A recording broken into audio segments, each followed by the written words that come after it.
جو لوگ فیصلہ کرنے سے قاصر ہویا کرتے ہیں، بزدل ہویا کرتے ہیں، ان کے اندر فیصلہ کرنے کی قوت نہیں ہویا کرتی،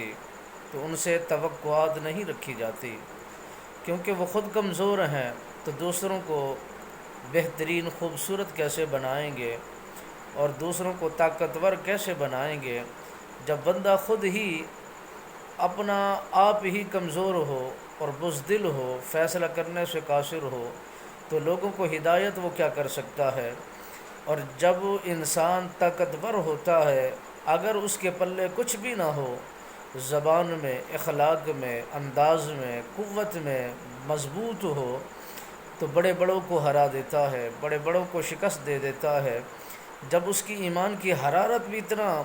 کمزور ہو، اسے فیصلہ کرنے میں تاخیر ہو جاتی ہو اور اسے خود کو سمجھ نہ آتی ہو، تو دوسروں کے لیے وہ سہارا کسی صورت میں بھی نہیں بن سکتا۔ جب بندہ اپنے آپ کو مضبوط کر لیتا ہے، دین اسلام کے ساتھ جوڑنے کا تعلق قوی ہو جاتا ہے، جو بھی پہاڑ سامنے آ جائے تو ٹکرا جاتا ہے، کبھی بھی اس سے گریز نہیں کرتا، کبھی بھی اسے پرہیز نہیں کرتا، جو چیزیں سامنے آتی ہیں ملیا میٹ کرتا ہوا اپنی منزل کی طرف رواں دواں ہو جاتا ہے، وہی انسان بہادر ہوتا ہے، وہی انسان کامیاب ہوتا ہے،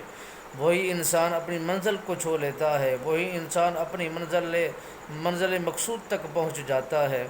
جب یہ جذبات اس کے اتنا قوی ہو جاتے ہیں، جذبات مجروح نہیں ہوتے،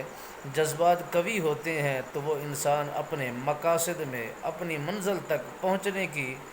پوری کوشش کرنے کے بعد وہ یقین کامل رکھتا ہے کہ میں ادھر سے بھی گزر جاؤں گا، میں ادھر سے بھی گزر جاؤں گا۔ اس کا مقصد اور اس کا ذہن کا فیصلہ ایک ٹک ہوتا ہے اور وہی اپنے مقاصد میں پورا اترتا ہے۔